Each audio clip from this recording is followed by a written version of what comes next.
printed books or printed material. Our books, Srila Prabhupada's books, are considered really, in terms of spiritual literature, very unique in terms of mass distribution, their mass appeal, in terms of their presentation. Although, no, I forgot to mention that. Although that was this year. I think it was last year when I was, no, this year, when I was in Italy. What could have been this year? It was last year. And the year before that, when I was in Italy. And we had a meeting there at our BBT. And they had different samples of books from the printer, who actually prints for the South European BBTs. And they had one sample of the Koran. So, it was, I don't usually, when you print a book, you print either in 4-color, 5-color, 6-color. This book was like in the hundreds of colors. And it was all the border. I don't know if you've seen the Koran, because they specialize in really, really beautiful. And the border was all in gold and gloss. We were talking about that we should have a version of Bhagavad Gita and Srimad Bhagavatam that looked like that. And there was another book, which was, this was a book which was, there was only like a few hundred done. It was a Russian book. It was also some kind of historically very famous book. And it was reproduced in the original, however they did. And Russians also did their history.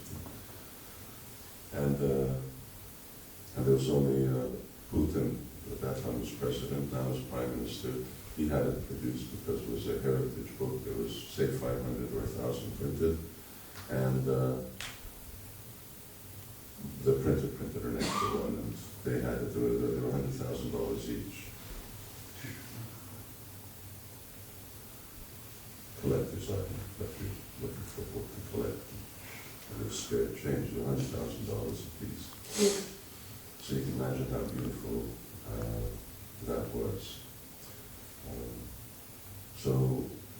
Anyway, it's yes, Prabhupada wanted everyone to write. And so our business also is, I made the point that in terms of the internet medium, we're not as recognized as we are in the book medium. And there's a lot to be done, a lot that can be achieved. And the devotees should consider that Prabhupada said everyone. Newspapers, for all types of websites and social sites, and communicating to others, and of course printing books. So this is where this is why I was writing this book. That was not the first book I wrote. I think I started writing in 1997, when I spent 6 months in Vrindavan.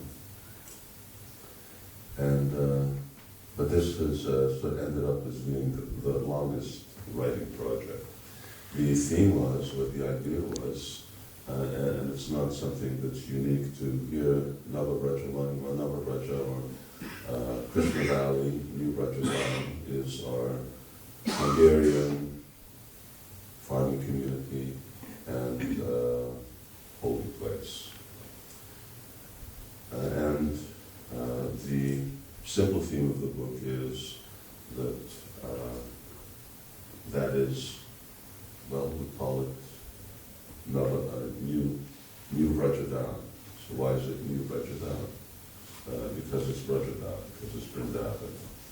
Just like it, popular at the manor, we call it New Gokula. Why is it called New Gokula? Because it's Gokula. It's new in the sense, not particularly new in the accurate meaning of the word new, new in the sense that it's not different. It's different from the original Vrindavan in India, which is called Goma Vrindavan, but it's also not different.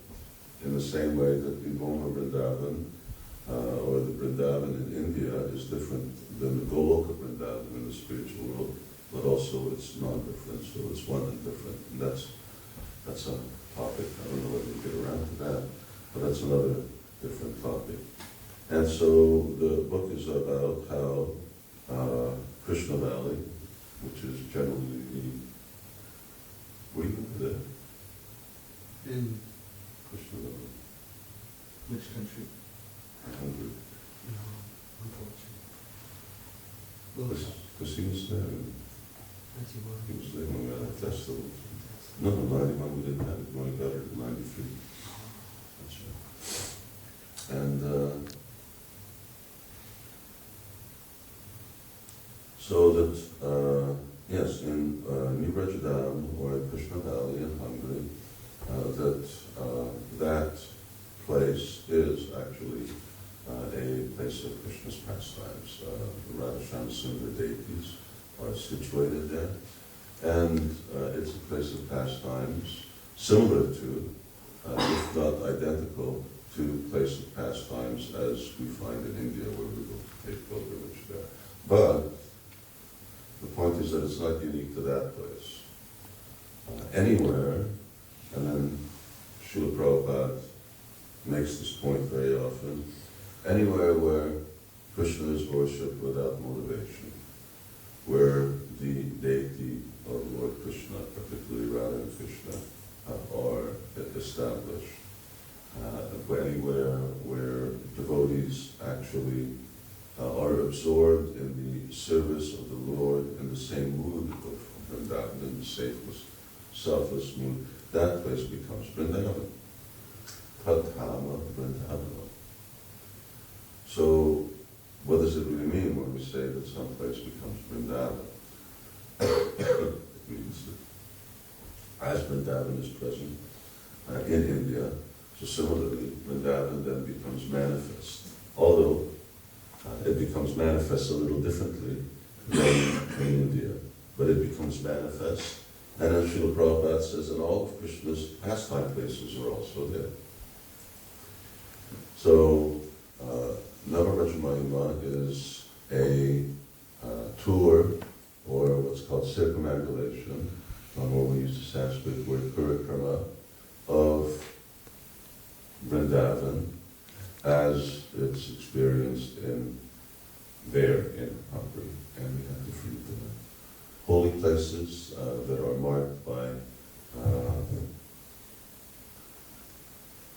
temples, landmarks, pavilions, lakes, and so on, that mark Nandagram, Varshana, Vrindavan forest, and so on, as well as other forests and groves. So these are places to actually delineate or demark the pastime places that we also find in India. The difference between the two being is, or one of the differences between the two, is that the Vrindavan in India has been established and brought down from the spiritual world and maintained by Krishna personally. Whereas the Vrindavan here, this is also Vrindavan, as well as the Vrindavan of Manor, or even the Vrindavan in Soho Street, it's established by devotee service and worship and being maintained by them. So it's as present as the devotion of the devotees, and it remains by the strength of the devotion of the devotees.